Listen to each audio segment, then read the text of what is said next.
Welcome to the Research of Entrepreneurship and Regional Development podcast. Each publication in our journal is a great opportunity to share significant and audacious contributions to a large audience. My guests today are Tobi Rodrigue and Kerstin Kuyken from the University of Quebec in Montreal.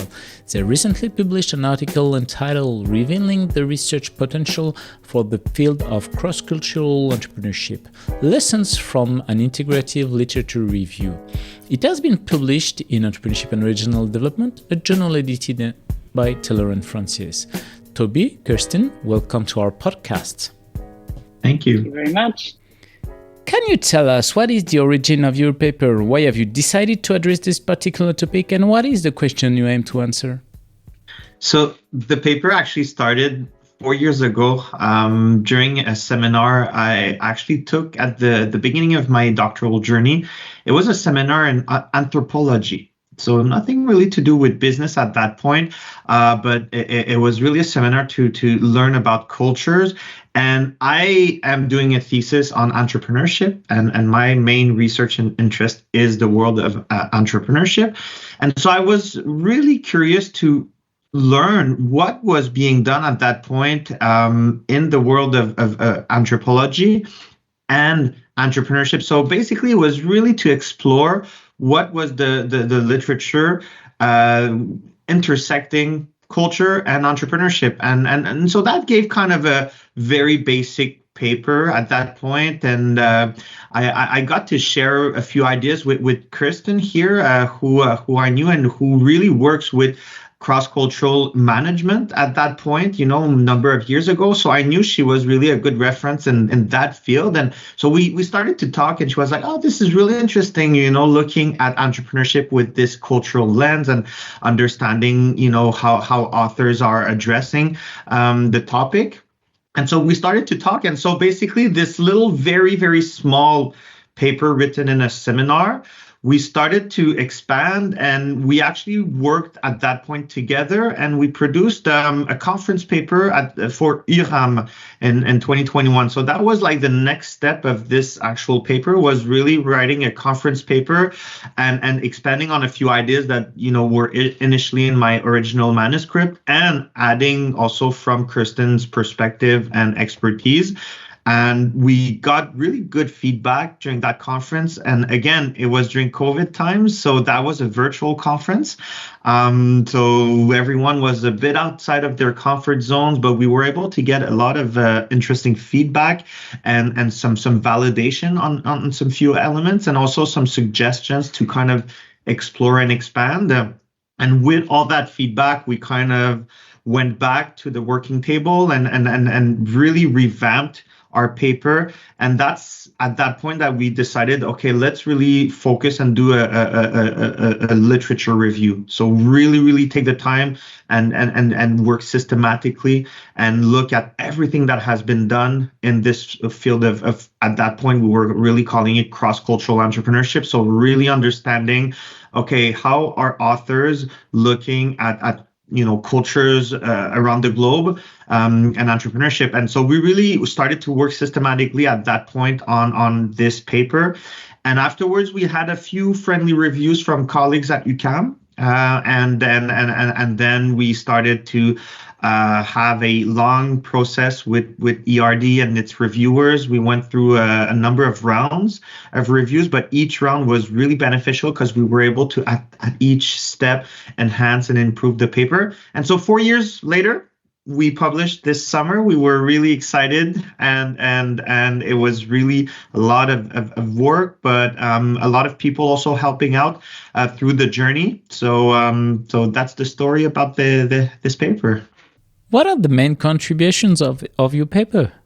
I'm going to go with this question. And as Tobi said, we are really excited about this fertilization between two fields, which is cross-cultural management and entrepreneurship. And we did classify those papers into the two main paradigms of cross-cultural management, which are the positivist one and the interpretative one. So those are the two main recognized ones. And our main contribution was to see the marginality, but at the same time, the potential of the interpretative paradigm. So there's not a lot of scholars who have actually used that paradigm, which mostly goes by using very qualitative, rich methodology. So ethnographic research, qualitative interviews, case study, observation. There's also a few quantitative papers, I have to say, but there's not many scholars who actually have engaged with the interpretative paradigm. And then the ones who did show so interesting results that we see that there's so much more potential for the field of entrepreneurship. So that's our main contribution, to highlight that area to be explored in future research. And to give you one example, there's some great work on entrepreneurial decision-making and practices that we discovered. So for example, a study of Hamid and his colleagues who show identity work of 3 types of ethnic migrant entrepreneurs. So from Indonesia, Pakistan, and South Korea, and who show their differences. So this is an example of this great potential that we explored, and we see that there's so many areas for development. What was for you the main theoretical or maybe methodological challenge or challenges in addressing such a question? Yeah, that's a great question. I think the main challenge we faced was really on the methodological aspect, and it was really trying to understand and classify all of these papers. So we had hundreds of papers at one point, and I think for the classification on the cultural aspect, we did not have that much difficulty. We were able to identify, okay, is this more in the positivist paradigm or interpretative paradigm? That was not really the issue. It's really when we started to try to categorize it in the field of entrepreneurship, trying to separate the papers, and it was a big puzzle. And I remember we started with a first approach where we got some friendly feedback from colleagues that warned us that, okay, be careful if you look at entrepreneurship through these perspectives, it might be tricky and it's going to be hard to classify everything, and there's a lot of nuances, and we really went back, scratched our heads, and were okay, let's start from the beginning with the entrepreneurship classification. And then, we went back to the papers and we highlighted, key categories. And that was really a long process. And we finally ended up with 5 categories in which these are the 5 themes that we present in this paper.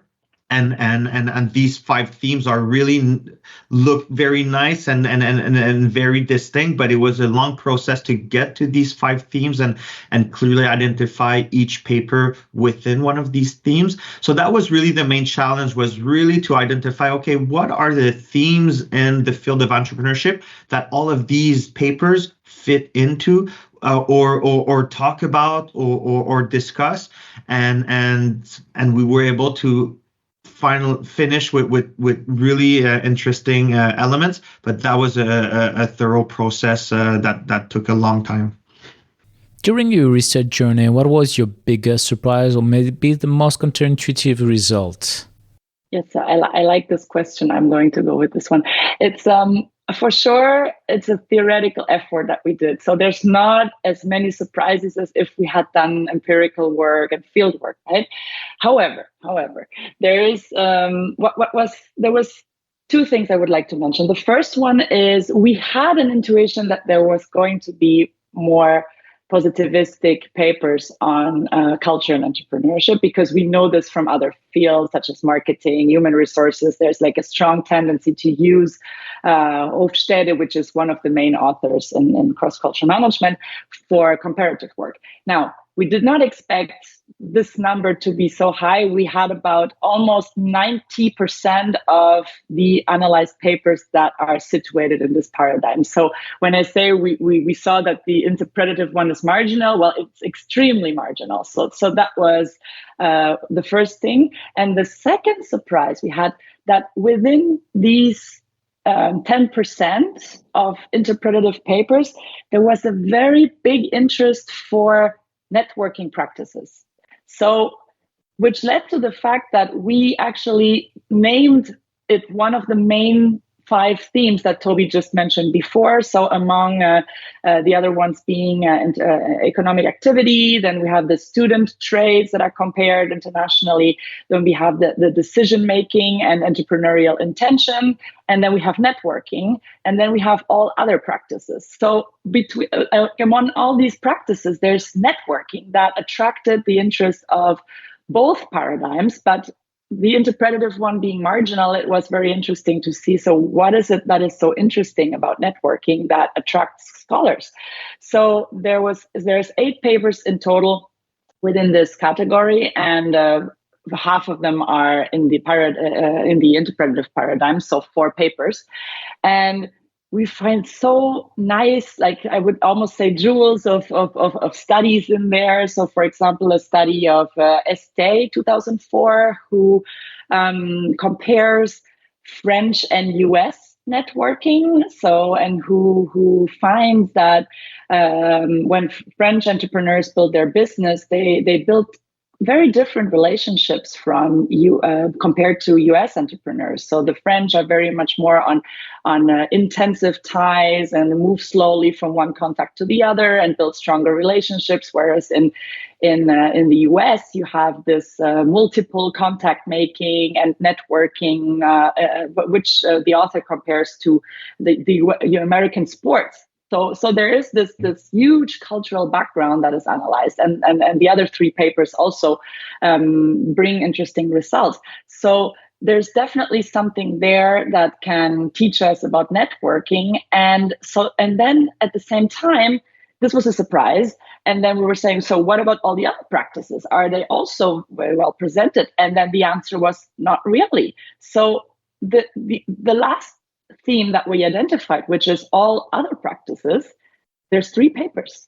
So there's all of those practices that are still not culturally explored. And when I say culturally explored, I mean through interpretative and deep-rooted research. And so there's so much potential in order to study other things than networking, like when we look into process perspectives, to shed light on cultural ways of entrepreneuring,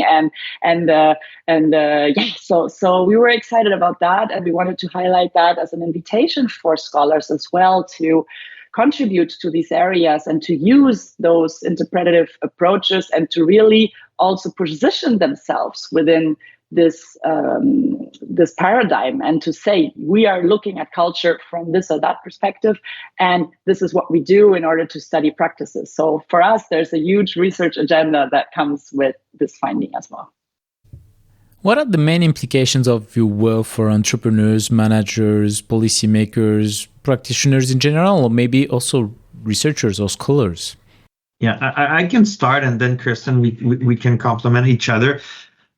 So, as Kerstin just said, I think the main implications of this particular research paper are really, really for the research community, for scholars, laying out a few research paths in an agenda that is proposed in the paper, through questions that we actually propose, and angles of research that could be done. The practices of entrepreneurship in a cross-cultural perspective is a really, really rich domain that we've identified, and the papers that we found are really interesting and very rich, but they're still quite few, and so we're really excited to see what will be done in the future in this field. So really, a main implication is for scholars and researchers, and then if we think about entrepreneurs per se, I think what we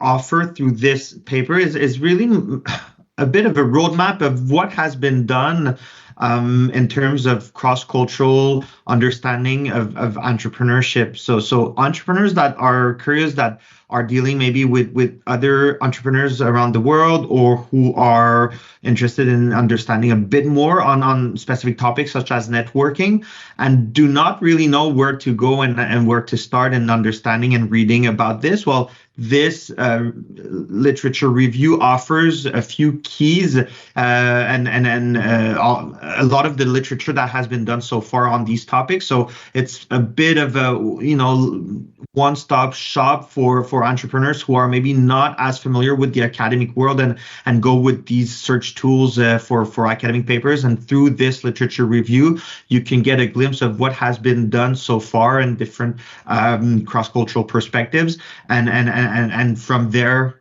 perhaps read more and learn more. So that would probably be one of the implications for entrepreneurs as practitioners.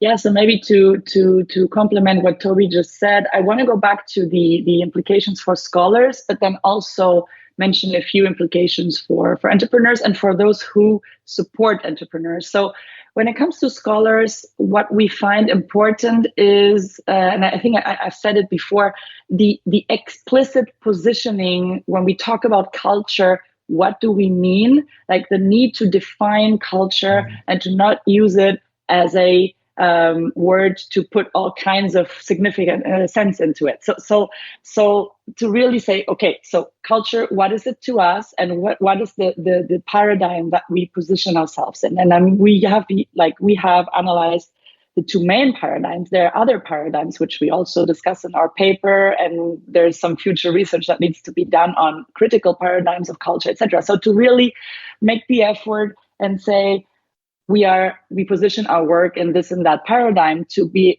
able to contribute as well. So that's one thing that we find important. And the other thing, so for when it comes to practical implications, there's definitely the implications for entrepreneurs that Tobi mentioned, to sort of get a grasp of what does it mean to be an entrepreneur in a particular culture. And the other thing that I would like to mention is that maybe it could shift some pressures of entrepreneurs' shoulders to not always be like entrepreneurs from another culture. So what do I mean by that? We always tend to look at certain countries when we say, oh, these are great examples for entrepreneurs. So they're entrepreneurs that come to mind when I ask my students. It's going to be Mark Zuckerberg from Facebook or something like this. So to not feel that pressure to be as them, but to be authentic and to actually engage with local culture when it comes to practices. So do not feel that pressure to adapt to something that is probably not natural, and then there's a reason for it. So the work to really analyze all these studies is also to show that there is that interest to stay particular, and it's good that way. So that's for the entrepreneurs, and also when we teach entrepreneurship. If we teach entrepreneurship in Quebec, for example, it's not necessarily the same as in the US, which is our neighbor, and they're like 100 kilometers away. So this goes as well for Asian entrepreneurship, et cetera, et cetera. So also to be culture conscious, I think that's one of the main messages we want to bring. And the same goes for support organizations such as incubators and accelerators, et cetera, to really understand, okay, there is a cultural particularity in the geographic area that I'm currently in, and to start accompanying, supporting entrepreneurs maybe differently than the support is given in the Silicon Valley, for example. Thanks a lot, Kerstin and Tobi, for participating to our show and presenting your paper entitled Revealing the Research Potential for the Field of Cross-Cultural Entrepreneurship, Lessons from an Integrative Literature Review. All our podcasts are available on entrepreneurship-ed.com and on the main podcast platforms.